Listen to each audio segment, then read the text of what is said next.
दोस्तों, आज मैं आपको श्री कृष्ण कन्हैया के बचपन के कुछ रोचक किस्से सुनाऊंगी।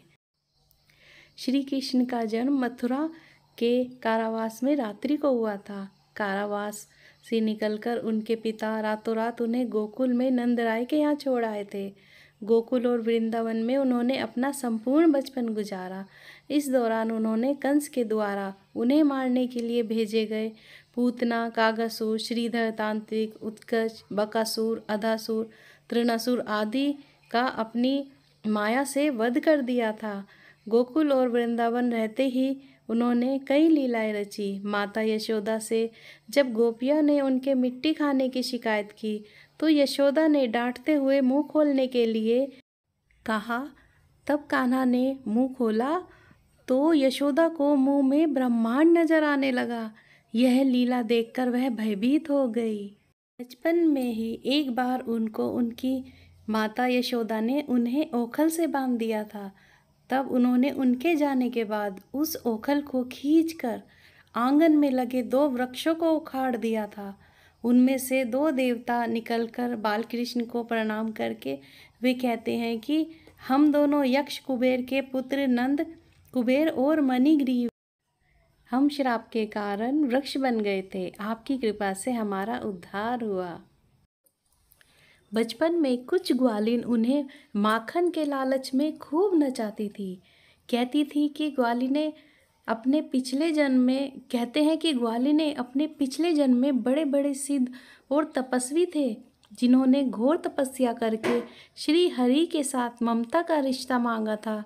यही कारण था कि वे सभी ग्वालिने उन्हें माता जैसा प्रेम देती थी और उनके साथ नृत्य करती थी और उन्हें माखन, दूध, छाछ खूब खिलाती थी।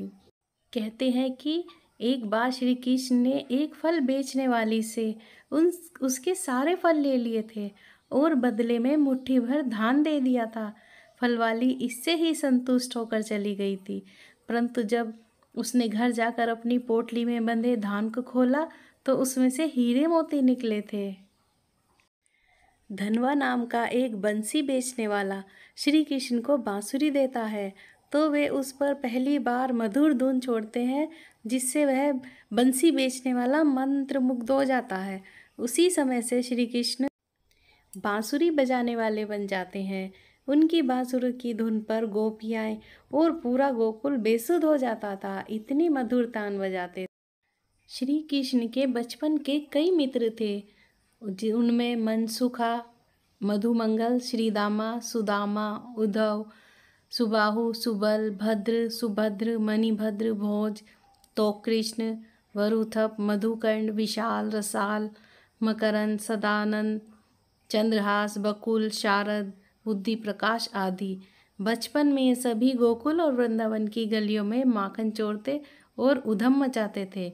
बाल सखियों में चंद्रावली, श्यामा, शैव्या, पद्मा, राधा, ललिता, विशाखा और भद्रा आदि के नाम लिए जाते हैं।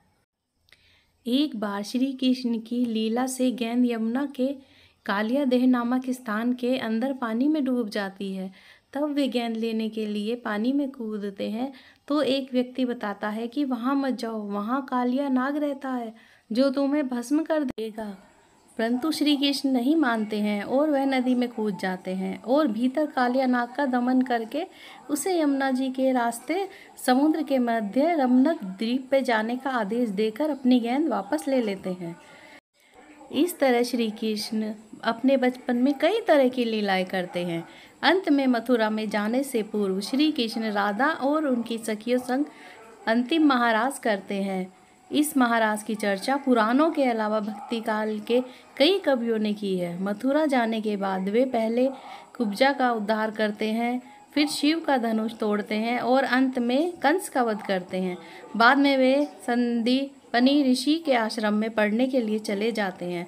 कंस वध के बाद उनकी बाल लीलाएं समाप्त हो जाती हैं। बोलो जय श्री कृष्ण। दोस्तों, अगर आपको ये श्री कृष्ण बाल लीलाएं अच्छी लगी हो तो like, share, comment and subscribe ज़रूर करें। Thank you for watching.